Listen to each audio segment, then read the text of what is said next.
Bersyukur kepada Allah dengan mengucapkan Alhamdulillahi Rabbil Alamin.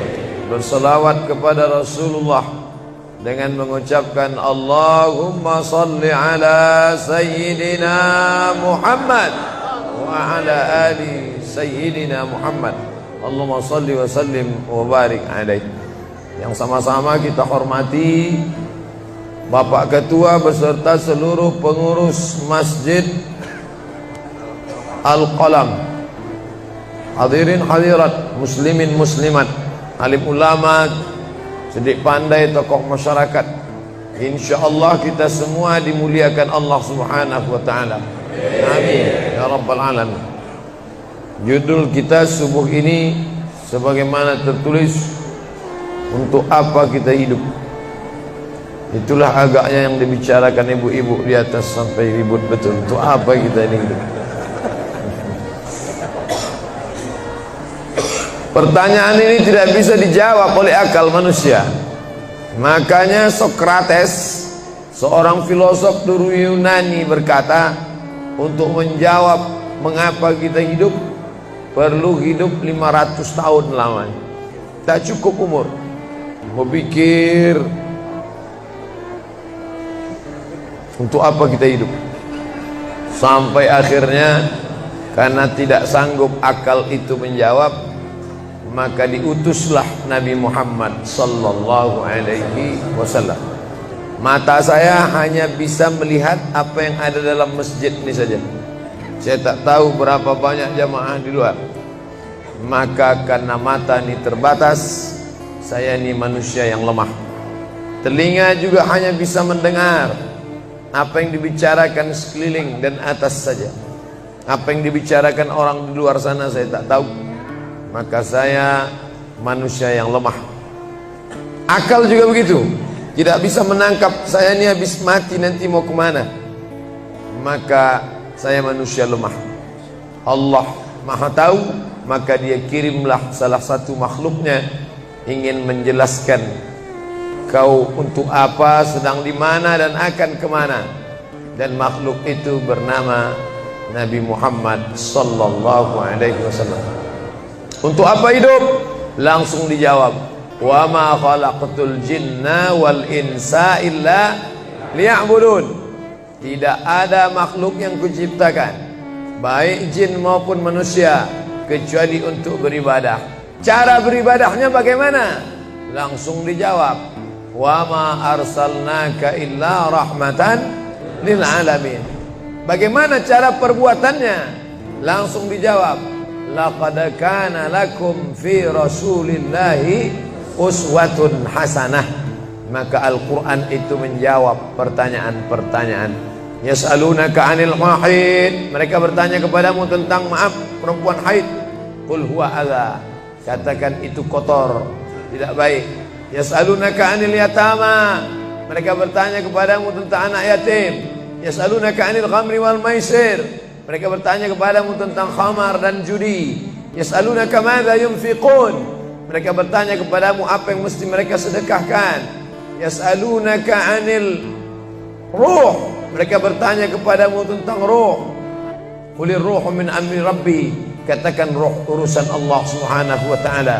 Wa ma utitum minal ilmi illa qalila, tidaklah kamu diberi pengetahuan tentang itu melainkan hanya sedikit saja. Jadi Al-Quran menjawab berbagai pertanyaan yang tak dapat dijawab oleh survei, tak dapat dijawab oleh lembaga penelitian riset. Dia menjawab apa yang tak bisa dijawab akal manusia. Pepatah Melayu berkata, kalau galah panjang sejengkal, jangan laut hendak diduga. Galah artinya bambu. Orang kalau naik rakit bambu mesti ditanamkan ke dalam sungai. Kalau panjangnya cuma sejengkal, jangan laut hendak diduga. Itulah orang yang terlalu memaksakan akalnya, akhirnya ngomong sendiri dan senyum sendiri. Akhir puncak daripada akal adalah ngomong sendiri, senyum sendiri. Angkot lewat pun dia senyum. Na'udzubillah. Oleh sebab itu kita yang sangat rendah, hina ini mengaku lemah. Aku berserah kepada Engkau ya Allah. Berserah itu bahasa Arabnya istislam. Makanya kita ini tadi mengaku di hadapan Allah hanifan musliman. Aku condong kepada kebenaran, musliman, dan aku hanya berserah diri kepada Engkau ya Allah ya Rabbal Alamin. Makanya apa kata Allah kita ikut. Padahal ini akhir pekan, weekend, maunya santai, tapi kita ikut apa kata Allah Subhanahu wa taala. Bangun subuh ikut. Padahal ini mestinya santai di rumah, tidur-tiduran, membalaskan sakit hati hari Senin, hari Selasa, hari Rabu, hari Kamis, hari Jumat. Ini hari Sabtu, tapi justru hari Sabtu bersusah payah, berdingin-dingin di luar. Bahkan kabarnya jam 3 sudah ada yang datang ke masjid ini. Bahkan ada yang mabit di samping danau. Bayangkan itu. Orang mabit di Musdalifah, yang mabit di samping danau. Oleh sebab itu maka ini apa yang membuat makhluk ini bisa begini? Itu semua adalah orang-orang yang mengerti untuk apa kita hidup. Karena hidup adalah untuk beribadah. Bangun tadi dari tidur langsung beribadah. Buka mata, ibadah pertama adalah zikir. Alhamdulillahillazi ahyana ba'dama amatana wa ilaihin nusyur. Masuk kamar mandi, tempat najis, kotor, bau, kotoran, tempat setan, tapi tetap menjadi ibadah. Dalam WC-nya pun ibadah. Dia masuk lagi ke kiri, dia katakan Allahumma inni a'udzubika minal khubusi wal khaba'is. Keluar dari kamar mandi itu ibadah juga. Dia langkah kaki kanan, dia katakan ghufranaka, ghufranaka, maafkan aku ya Allah. Mengapa dia minta maaf keluar dari WC? Karena selama di WC dia tidak menyebut Allah. Lidah yang diciptakan untuk beribadah, selama di dalam tidak beribadah, maka ibadah di dalam WC hanya hatinya saja berzikir. Tak boleh menyambut seruan azan. Terdengar suara azan masuk ke WC, Allahu Akbar, Allahu Akbar, Allahu Akbar. Oh, tak boleh. Tak boleh mengucapkan salam. Assalamualaikum, Nabi diam. Assalamualaikum, Nabi diam. 3 kali diucap, Nabi diam. Selesai keluar dari toilet, WC, barulah Nabi menjawab Waalaikumsalam warahmatullah. Karena tidak boleh menyebut nama Allah, maka minta ampun keluar dari WC. Karena lidah yang semestinya dipakai untuk menyebutmu ya Allah, berzikir mengingatmu ya Allah, tadi tak kupakai selama beberapa menit di dalam. Maka dia katakan ghufranaka. Lalu kemudian melihat wajah di cermin, mana tahu ada kotoran di mata. Jangan sampai kita berjumpa sama orang di masjid, orang senyum, kita senyum, yang disenyumkan orang kita. Maka lihat dulu baik-baik. Maka ketika melihat wajah, dia pun menjadi ibadah. Allahumma kama hassanta khalqi fahassin khuluqi. Sebagaimana kalau kau sudah perbaiki bentuk ciptaanku ini menjadi sempurna, maka perbaikilah akhlakku ya Allah. Lalu setelah itu berangkat dari rumah menuju masjid, beribadah juga. Bismillahi tawakkaltu ala Allah, la haula wala quwata illa billah. Setiap langkah kaki ke Masjid Al-Qalam ini bernilai 1 langkah menghapus dosa. Langkah kedua mengangkat derajat. Langkah ketiga menghapus dosa. Langkah keempat mengangkat derajat. Tidak tanggung-tanggung, derajatnya diangkat Allah. Siapa yang duluan datang langsung dapat di depan. Tapi ada orang terlambat tetap tinggi juga derajatnya. Mana dia? Ini yang di atas. Siapa bilang perempuan direndahkan, dihinakan? Perempuan dimuliakan. Mana contoh perempuan dimuliakan? Kalau mau tahu, datanglah ke Masjid Al-Qalam. Perempuan dimuliakan. Bapak Ibu yang dimuliakan Allah, masuk ke dalam masjid, langkah kaki kanan, Allahumma inni as'aluka min fadlik. Itu doa nanti keluar. Tapi ketika akan masuk, apa doanya? Allahumma ya Allah, iftahli, bukakan untukku abwaba rahmatik, pintu rahmatmu, bernilai ibadah. Duduk berzikir, jangan ngobrol, jangan cerita. Foto Pak Ustaz, sikit-sikit boleh. Lalu kemudian selama itu tertulis tadi di atas, Itulah hebatnya masuk ke Masjid Al-Qalam, tidak hanya mendengar ceramah, dapat pengajian. Ketika saya masuk tadi, dengar suara azan, ada tulisan hadis riwayat Al-Bukhari. Siapa yang mendengar seruan azan lalu menyambut seperti bunyi yang diucapkan muazzin, kecuali pada hayya 'alas shalah, hayya 'alal falah, dia baca la haula wala quwata illa billah, ditutup dengan doa wasilah. Allahumma rabb hadhihi ad-da'wati tammah was-salatil qa'imah, dimintakan untuk Nabi Muhammad, ati sayyidina Muhammadanil wasilah wal fadilah wasyarafa wad darajatal aliyatar rafi'ah. Yang kelima, wa ba'athallahumma maqaman mahmuda alladzi wa'adtah innaka la tukhliful mi'ad. Maka kata Nabi, halat laku syafaati yaumal qiyamah, layaklah dia mendapat syafaatku hari kiamat. Makanya selama duduk di depan tadi, tak ada satupun yang ngobrol, semuanya menyambut seruan azan. Allahu Akbar, Allahu Akbar, Allahu Akbar, Allahu Akbar. Ada kawan sebelah ngajak ngobrol, gimana bro program mancing kita? Allahu Akbar, Allahu Akbar. Nah, cerita tak tentu arah. Ini kita sedang beribadah kepada Allah Subhanahu wa ta'ala. Lalu kemudian selesai azan, salat sunat yang balasan pahalanya khairum minad dunya wa ma fiha, lebih baik daripada dunia dan seisinya. Apa itu? Qabliyah subuh.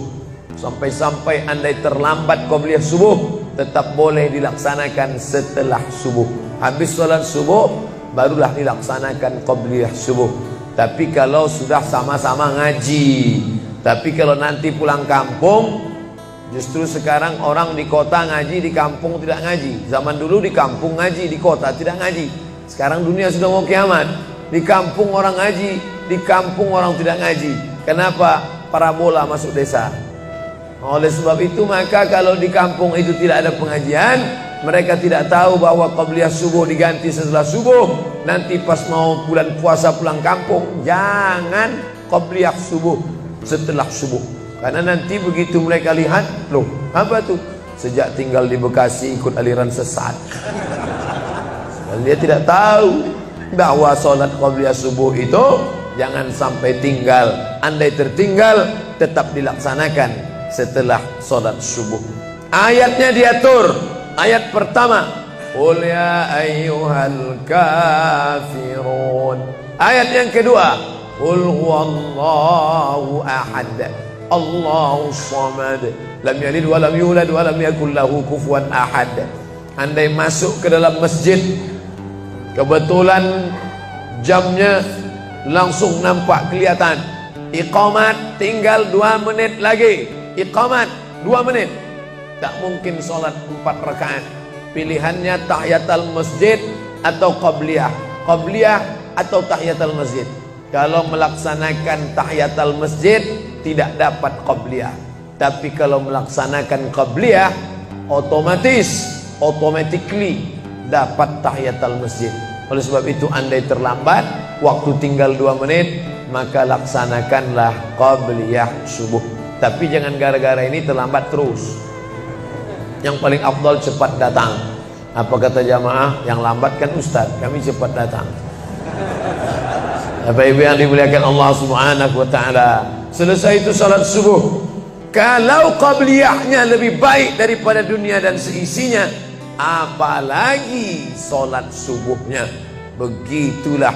Kalau qabliyahnya saja yang pendek ayatnya lebih baik daripada dunia dan seisinya, apalagi solat subuhnya. Lalu pahala solat subuh itu apa? Tak ada yang tahu. Makanya kata Nabi, lau ya'lamuna ma fil atamati was subhi, andai mereka tahu pahala solat subuh berjamaah, la atauhuma habwan, mereka akan datang ke Masjid Al-Qalam walaupun merangkak. Habwan, lumpuh, sakit kakinya, dia akan datang. Kursi roda tak ada, yang mendorong tak ada, datang dia ke masjid ini walaupun merangkak. Kenapa mereka tidak datang? Karena mereka tidak tahu. Kenapa mereka tidak tahu? Karena mereka memang tidak cari tahu dan tak mau tahu. Dan sampai masanya mereka nanti akan menyesal saat melihat orang-orang mendapatkan balasan muttaqiina fiha 'alal araik, Mereka duduk di atas kursi-kursi istana surga, tersenyum melihat orang-orang yang dulu tak peduli pada sholat subuh. Mudah-mudahan kita semua istiqomah insyaallah. Jadi Ustadz, kalau hidup ini cuma untuk ibadah, sholat, masjid, baca Quran, zikir, gimana kami mau mencari nafkah? Gimana kami mau buka ruko? Gimana kami mau bisnis? Gimana kami mau tanam kelapa sawit? Gimana kami mau proyek batubara? Gimana kami mau ternak ikan? Ini mesti dipahami bahwa ibadah itu dibagi dua. Satu namanya ibadah mahdah, pure, original, murni, tidak bercampur dengan apa-apa. Yang satu lagi tidak ibadah tapi bernilai. Nah, ini mesti dipahami. Bapak yang masuk kantor dari jam 8 pagi sampai jam 4 sore itu ibadah. Karena kalau itu tidak ibadah, habislah waktu kita. Makanya yang bekerja niatkan ibadah. Sehingga kalau istrinya nanya, "Mas kok lama pulang?" Ibadah nih, Pak. Tapi jangan gara-gara ini di kantor itu ibadah, lalu ketika azan di masjid kantor berkumandang, hayya 'alas shalah, dia terus ngetik, "Mas, ayo ke masjid." Enggak, ini pun juga ibadah. Kau ibadah aja ke sana, aku ibadah di sini. Itu juga enggak benar.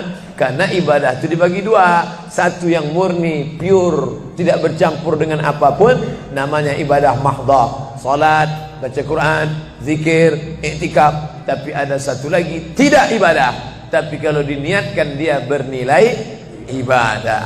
Termasuk ibu-ibu yang hamil 9 bulan 10 hari itu ibadah. Kalaulah 9 bulan 10 hari itu tidak ibadah, betapa tidak adilnya Allah. Masa kita yang duduk-duduk di masjid dapat pahala ibadah, dia yang muntahnya, yang ngidapnya tak dapat ibadah.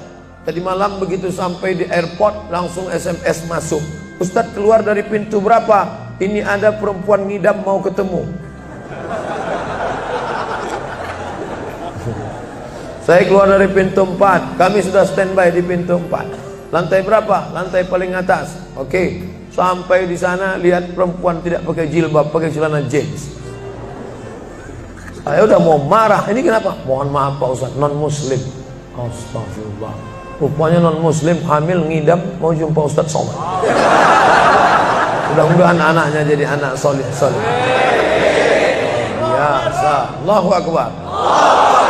Bernilai ibadah. Lalu yang dapat pahala dari itu siapa? Dari mana ibu-ibu hamil muda itu tahu saya? Kenal saya di mana? Padahal dia dari Jawa, saya dari Sumatera. Ternyata ada orang beribadah yang tidak kita sangka ibadah. Tidak ada rukun, tidak ada syarat, tidak ada wajib, tidak ada sunat, tidak ada makruh, tidak ada mubah. Apa ibadahnya? Ya ini, merekam ceramah ini. Merekam ceramah ini ibadah. Memoto itu ibadah. Bayangkan resiko tukang foto. Saya sampai sekarang tukang foto itu resikonya nanti setelah tua matanya gini.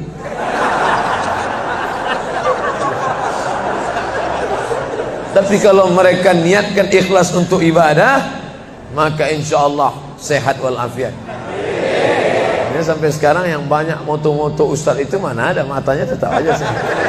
Kenapa? Karena diniatkannya untuk ibadah. Hidup ini kalau berniat ibadah tidak ada capeknya, tidak ada lelahnya. Kenapa? Karena mengharapkan balasan dari Allah. Ilahi anta maksudi wa ridhaka matlubi. Yang kumaksud hanya Engkau ya Allah, dan ridhamu lah yang kucari.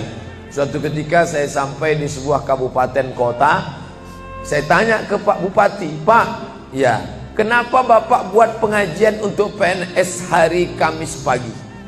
Pagi Kamis buat pengajian tabligh akbar. Apa manfaatnya menurut Bapak sebagai pimpinan daerah?" Ternyata Ustadz Somad, kami sudah coba formula macam-macam untuk PNS ini. Pertama kami undang motivator dari Jakarta. Akhirnya di gedung hotel dengan biaya mahal. Lalu kemudian dengan infocus, suara menggelegar. Semangat, semangat, semangat. Keluar dari situ lesu. Motivatornya pulang, pegawai letoy. Akhirnya kami buat undang tentara dengan bapak polisi, baris berbaris, siap, siap. Pak polisi pulang, gak siap lagi. Ternyata yang disentuh paling mantap bukan fisiknya, bukan matanya, bukan pakai infocus, bukan pakai suara menggelegar, tapi yang disentuh adalah hati. Dan satu yang bisa menyentuh hati itu adalah agama. Itulah makanya ibu bapak coba nanti kalau mau buat praktek, buat satu kotak, buat satu lagi kotak, ada 2 kotak. Kotak ini buat voucher namanya sumbangan. Kotak ini buat juga voucher tulisannya sodakoh. Lihat mana yang paling banyak diambil umat Islam, sumbangan apa sodakoh? Sodakoh, padahal nilainya sama. Sumbangan 100.000, sodakoh 100.000. Bapak ibu silakan ambil untuk anak yatim fakir miskin kita. Pasti voucher yang paling banyak diambil adalah sodakoh. Kenapa? Karena mereka menganggap sumbangan tak ada pahalanya, karena bukan bahasa Arab. Apa dia? Sumbangan. Enggak ada dalam Quran. Ya ayyuhalladzina amanu, sumbangan. Yang ada adalah sedekah. Innamas shadaqatu lil fuqara wal masakin wal 'amilina 'alaiha wal mu'allafati qulubuhum wa fir riqab wal gharimin wa fi sabilillah wa ibnis sabil. Itulah mengapa yang disentuh itu bukan nalar otaknya, tapi yang disentuh itu adalah hatinya. Ala fil jasadi mudghah. Ketahuilah dalam jasad itu ada segumpal. Idza salahat salahal jasadu kulluh. Kalau yang segumpal itu baik, maka yang lain ikut menjadi baik. Wa idza fasadat fasadal jasadu kulluh. Kalau yang segumpal itu rusak, jahat, kotor, hitam, gelap, maka yang lain ikut menjadi rusak. Ala wahyal qalb, hati. Jagalah hati. Itu yang selalu dipesankan Ustadz kita Agim, jagalah hati. Jangan kau terserah. Bapak Ibu yang dimuliakan Allah, salah satu yang merusak manusia sekuler, membagi 2. Di masjid ibadah, di kantor tidak ibadah, fatal. Di masjid dianggap ibadah. Jangan heran kalau ada orang di masjid khusyuk, takut nengok ke atas, melihat hanya tempat sujud saja. Allahu Akbar, tidak mau lihat ke atas. Kenapa? Dia khusyuk. Tapi di kantor dia lebih setan daripada setan. Kenapa? Berasal dari pemahaman yang salah. Karena dia sudah bagi 2. Di masjid ibadah, di kantor tidak ibadah. Bahkan yang lebih fatal, yang kotor-kotor di kantor bisa dibersihkan di masjid. Kotor. Akhirnya untuk membersihkannya pergi dia ke masjid. Laundry yang paling besar Masjidil Haram. Sampai di sana nangis di pintu Ka'bah. Ya Allah, dah selesai bersih. Enak aja. Bukan begitu ajaran Islam. Labbaik Allahumma labbaik, labbaik Allahumma labbaik. Apa kata malaikat? La labbaik wala sa'daik. Kau tidak dapat panggilan, kau tak dapat kebahagiaan, kau tak dapat haji mabrur, kau tak dapat surga. Zaduka haram, karena kau berangkat dengan uang haram. Oleh sebab itu pemahaman Islam mesti utuh. Semua adalah ibadah. Kalaulah gerak tidak ibadah, betapa menyakitkannya bapak-bapak polisi di jalan raya kena panas terik, padahal dia tidak ada penutup kepala di atas, berkeringat berpeluh. Mereka tetap merasakan itu sebagai ibadah. Tentara yang membela negara, angkatan laut di perbatasan sana, datang kapal-kapal perompak dari Thailand ingin mengambil ikan kita, tenggelamkan. Itu kalau tidak nilai ibadah, dia takut. Jangan-jangan sebelum kita tenggelamkan, kita duluan ditembaknya tenggelam. Maka itu mesti ada nilai ibadah di dalamnya. Itulah yang membangkitkan semangat jihad. Jamaah bertanya, Ustadz kemarin dari Jambi, terus kemudian terbang ke Miri, besok baru pulang ke Pekanbaru. Apa Ustadz? Saya lihat Ustadz dari tadi mengantuk saja. Iyalah, sampai tadi malam ke hotel jam 12, baru tidur jam 1 karena ada yang mau ditulis. Jam 3.30 sudah bangun ceramah. Tapi begitu berjumpa dengan jamaah orang ramai, bangkit semangat. Habis ceramah ini tanya jawab, semangat lagi. Habis itu baru lesu. Dan tidurnya itu pun ibadah. Bayangkan, tidurnya itu ibadah. Itulah mengapa banyak orang pengajian sambil oh, ustadz menyindir ya? Tidak. Saya termasuk ustadz yang tidak pandai menyindir. Saya termasuk ustadz kalau dipesan request untuk menyindir, saya tidak pandai. Kenapa? Karena saya pernah menyindir orang. Ustadz, tolong ustadz sindirkan. Ini ada jamaah yang sudah sedekah tapi mengambil uangnya kembali. Siapa yang bersedekah mengambil uangnya kembali? Kal kalbil ladzi ya'udu ila qaihi, sama seperti anjing yang menjilat muntahnya kembali. Selesai pengajian, mohon maaf Pak Ustaz, yang disindir nggak datang. Oleh sebab itu tak ada gunanya sindir menyindir. Kalau mau to the point, mana orangnya face to face, langsung saja tembak 12 pas, gol.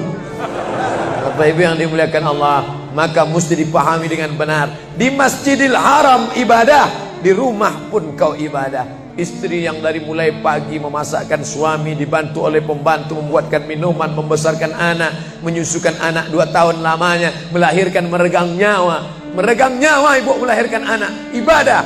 Makanya kalau dia meninggal dunia saat melahirkan, matinya mati syahid. Saking senangnya suaminya mendapatkan seorang istri yang syahid, tak menangis dia. Begitu tegarnya bapak, tidak meneteskan air mata. Tidak Pak Ustaz, aku melepas seorang syahid, 3 syahid lagi siap menanti. Peace, damai. Biasanya ibu-ibu kalau bawa cerita ini, kalau gini pulang aja lah kita kan. Nah, bercanda. Serius sekali. Nah, tapi yang saya katakan tadi itu semuanya ibadah badan. Melangkah dari rumah, ibadah badan. Membukakan mata, ibadah badan. Mendengar ceramah, ibadah badan. Membaca Quran, ibadah badan. Berzikir, likulli sulama minkum sadaqah. Setiap tulang-tulang sendi ada sedekahnya. Subhanallah, subhanallah, subhanallah, subhanallah, subhanallah, subhanallah. Itu ibadah badan. Tapi ada bukan ibadah badan. Apa dia? Itulah yang 7 macam. Zakat, wakaf, infak, sedekah, wasiat, hibah, ghanimah. Nah, itu ibadah harta. Mana yang lebih banyak? Ibadah harta apa ibadah badan? Ibadah badan. Kalau ibadah harta tak banyak. Zakat, wakaf, infak, sedekah, wasiat, hibah, ghanimah, rampasan perang. Tapi kalau ibadah badan, setiap gerak adalah ibadah. Makanya kita mesti bergerak. Di kulli harakah barakah. Setiap ada gerak pasti ada berkah. Makanya tak boleh tidak bergerak. Air sumur kalau tidak ditimba, air itu akan busuk, butek, warnanya pun tidak ada seperti minyak di atas. Mata air mesti terus berganti. Darah harus tetap mengalir, jantung harus tetap berdetak. Makanya jangan pernah kosong dari aktivitas. Fa idza farata fansab. Selesai dari satu ibadah, pindah ibadah lain. Selesai ibadah tegak, pindah ibadah ruku. Habis ibadah ruku, pindah ibadah tegak. Habis ibadah tegak, pindah ibadah sujud. Habis ibadah sujud, pindah antara 2 sujud. Selesai sudah salat, lalu kemudian puasa. Selesai puasa, lalu kemudian berzakat. Selesai zakat, lalu kemudian mengitari Ka'bah. Subhanallah walhamdulillah wa la ilaha illallah wallahu akbar. Selesai itu melontar jumrah. Selesai itu menggunting rambut. Selesai itu berzikir. Tidak pernah kosong. Sampai kapan? Sampai malaikat maut mencabut nyawa dan ucapan terakhir yang keluar dari mulut adalah la ilaha illallah. Itulah jawaban tentang pertanyaan untuk apa kita hidup di dunia. Nanti kalau ada anak, ibu, bapak, tetangga, kawan, sahabat, andai tolan bertanya, untuk apa kita ini hidup? Tak usah jawab, putarkan aja videonya. Itulah enaknya zaman sekarang. Kalau dulu mesti diingat. Saya dulu pulang sholat Jumat, mak saya manggil, sini ya mak, ceritakan apa isi khutbah khotib tadi di masjid. Gini. Itulah awal saya ceramah. Jadi saya paham mengapa saya menjadi ceramah sekarang. Dan saya tidak pernah merasa menceramahi bapak ibu. Saya tidak pernah merasa mengguru-gurui. Saya hanya seperti seorang anak sedang bercerita pada ibunya saja. Tadi mak, kata khotib itu begini. Anak sekarang enggak. Apa kata khotib tadi? Ini MP3-nya. Bapak Ibu yang dimuliakan Allah Subhanahu wa taala, ibu yang mendidik anak-anak ibu, ibadahnya luar biasa. Itulah mengapa ibu lebih tinggi derajatnya daripada laki-laki. Ilzam rijlaiha, kau urus tapak kakinya, fathammal jannah, kau dapati surga di sana. Di bawah tapak kakinya surga, al jannatu surga, tahta di bawah aqdam kaki al ummahat, ibu-ibu. Kenapa begitu? Karena ibadah dia yang luar biasa, tidak bisa dilakukan oleh laki-laki. Salat kita bisa, puasa kita bisa, tawaf kita bisa, sa'i kita bisa, melontar jumrah kita bisa, tahallul kita bisa. Tapi ada yang kita tak bisa. Apa dia? Mengandung kita tak bisa. Siapa yang mau coba mengandung, keluar dari sini, ambil bola voli, ikat di perut. Melahirkan kita tak bisa. Siapa yang ingin coba melahirkan, keluar dari sini, telanlah jeruk bulat-bulat. Habis itu keluarkan bulat-bulat. Menyusukan kita tak bisa, dan itu ibadah. Tapi bukan ibadah mahdhah. Dia tidak selevel dengan salat, zakat, puasa, haji. Tapi ibadah ini berkualitas. Ibadah badan sudah, ibadah harta sudah.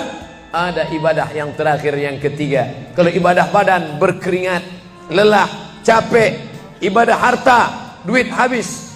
Tapi ada ibadah satu lagi, tak nampak di mata. Apa dia? Ibadah hati. Itulah dia ikhlas. Orang yang ikhlas tak tampak. Ikhlas, ridha, qanaah, tawakal, zikir, muhasabah, muraqabah, tazkiyatun nafs, mensucikan hati dari penyakit hati, riya, sum'ah, takbur, sombong, hasad, busuk hati. Itu ibadah. Kenapa begitu? Disitulah letak adilnya Allah.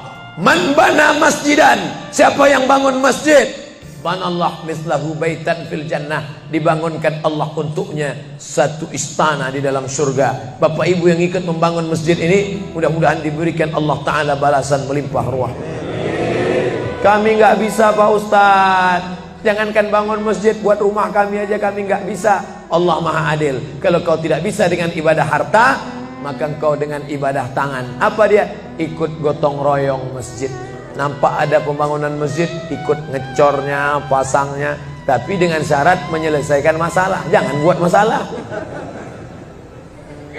Man shalla isnatai asyrata rakaah, siapa yang salat 12 rakaat fil yaumi wal lailah, sehari semalam, bunyalahu bihinna baitun fil jannah, dibangunkan untuknya satu istana di dalam surga. Sama macam orang yang bangun masjid, salat 12 rakaat.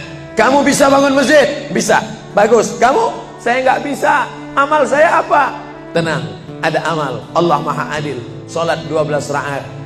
2 rakaat sebelum subuh, 4 rakaat sebelum zuhur, 2 rakaat setelah zuhur, 2 rakaat setelah maghrib, 2 rakaat setelah isya. 12 rakaat. Saya nggak bisa Pak Ustaz, sedang terbaring di rumah sakit, kaki sakit, kepala sakit, hati sakit, jantung sakit. Stop, jangan lanjutkan. Aku tak sampai hati mendengar penderitaan. Jadi amal saya apa Pak Ustaz? Ada satu amalmu. Apa dia?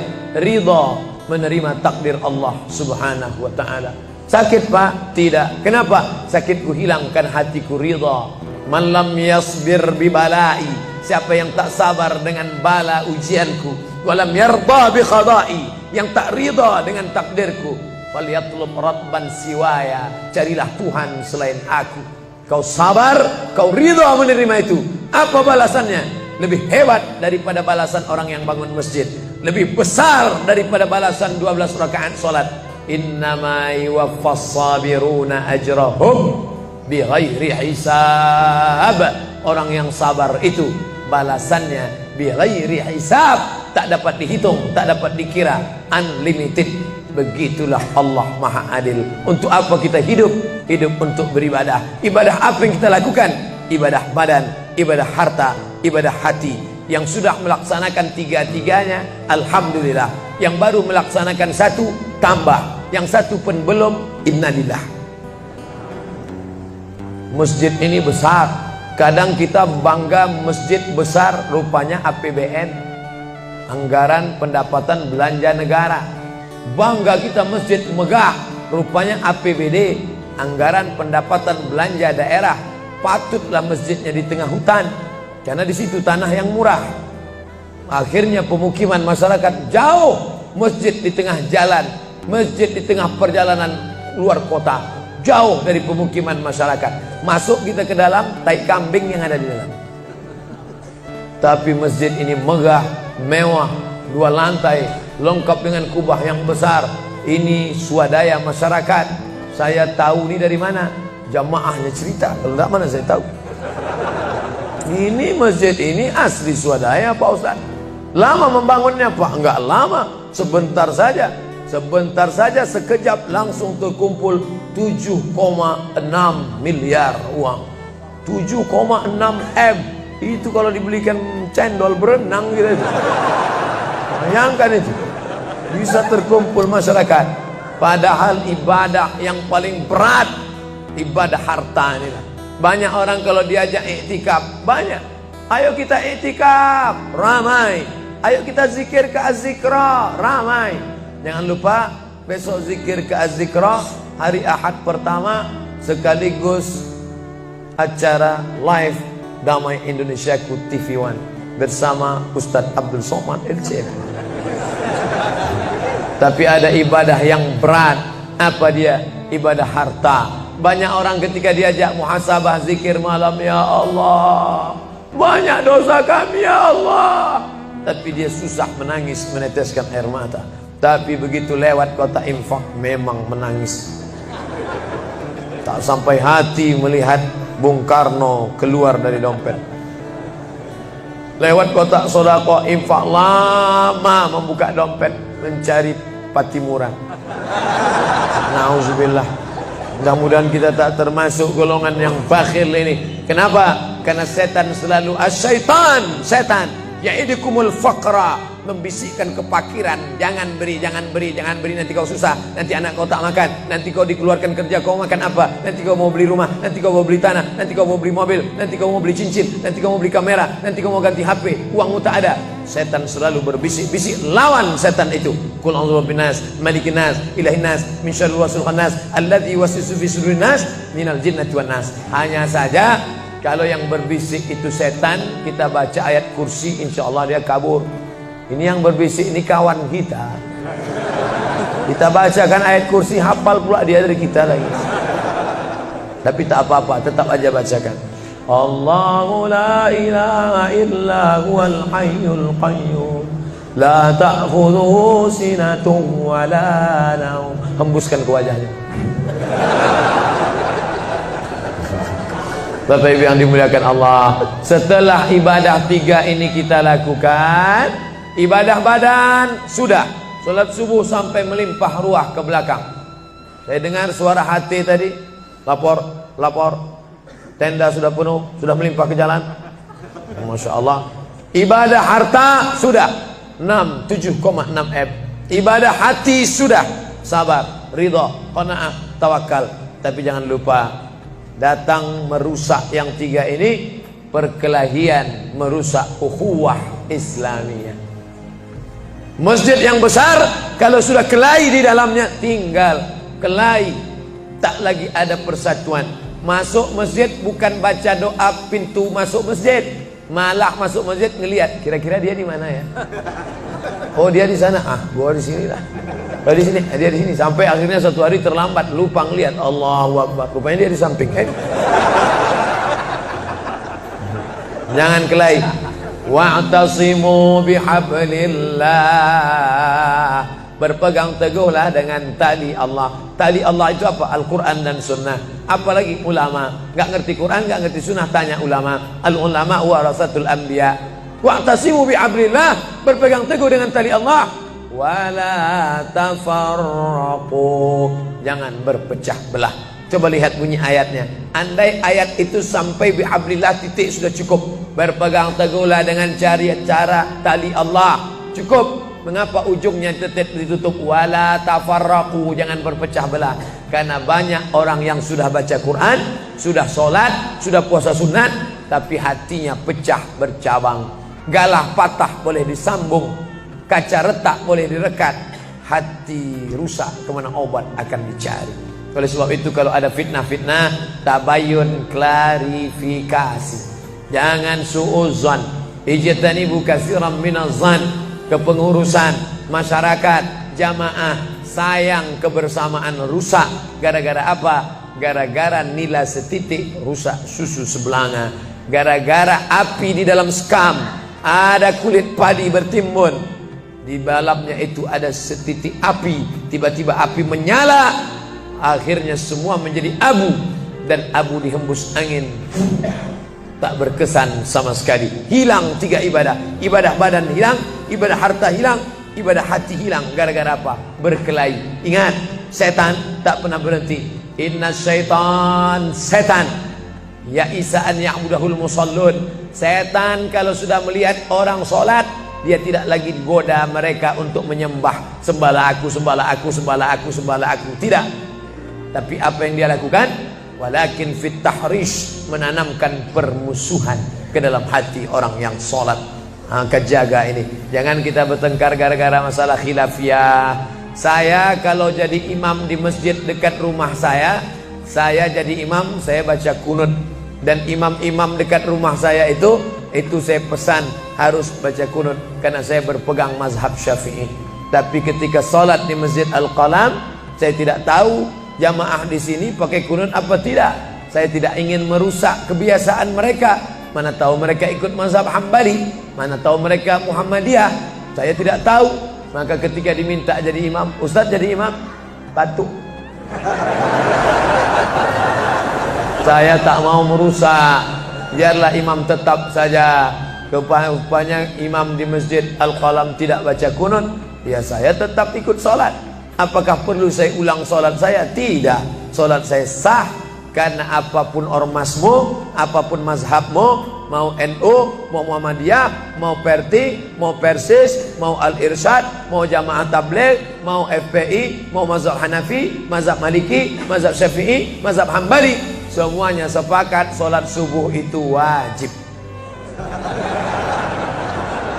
Jadi yang wajib aja kita laksanakan. Adapun perbedaan teknisnya, yang satu pakai usolli, yang satu nggak pakai usolli, yang satu ngangkat tangannya ke telinga, yang satu ngangkat tangannya ke bahu, yang satu bismillahnya jahar, yang satu bismillahnya sir, yang satu ayatnya panjang, yang satu ayatnya pendek, yang satu pas mau turun sujud tangan duluan, yang satu lutut duluan, yang satu duduknya tapak kakinya duduk di tapak kaki kiri, yang satu duduknya langsung pantatnya ke lantai, yang satu telunjuknya ngangkat sekali, yang satu berkali-kali.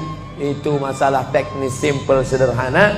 Ada masalah yang lebih besar. Apa masalah kita yang lebih besar? Membeli tanah baru untuk buat sekolah Islam, membeli tanah baru, ruko baru untuk buat apa?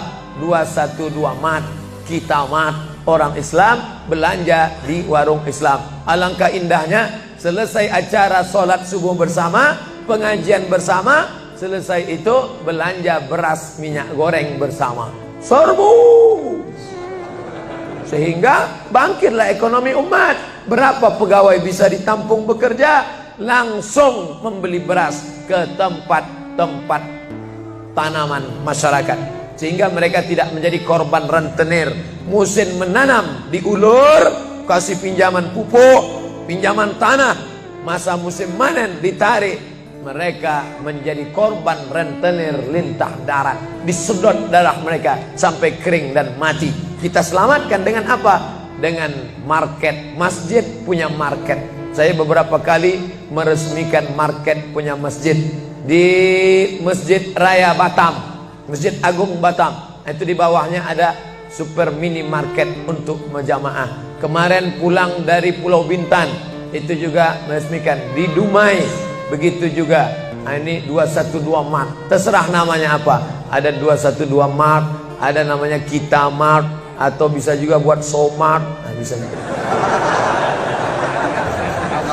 Bapak Ibu yang dimuliakan Allah Subhanahu wa taala, maka visi misi kita ke depan, jauh melihat ke depan. Kami harus punya pusat perbelanjaan komunitas muslim. Kami harus punya komplek perumahan muslim. Nah, ini semua yang akan menyelamatkan kita. Kalau sudah begitu, maka mengertilah untuk apa kita hidup. Dan setelah itu kita pun mati dalam keadaan tenang. Baru anak kita bisa berkata, mari kita antar jenazah almarhum Abdul Somad menuju tempat peristirahatan terakhir. Karena memang benar-benar istirahat. Tapi berapa banyak orang tidak istirahat, karena amal badan tak ada, amal harta tak ada, amal hati tak ada. Tak pernah memikirkan masjid, tak pernah memikirkan umat, tak pernah memikirkan belanja umat, tak pernah memikirkan pendidikan anak-anak umat. Akhirnya mati yang layak untuk dia. Mari kita antar dia menuju azab pertama, akan menyusul azab-azab berikutnya. Na'udzubillah.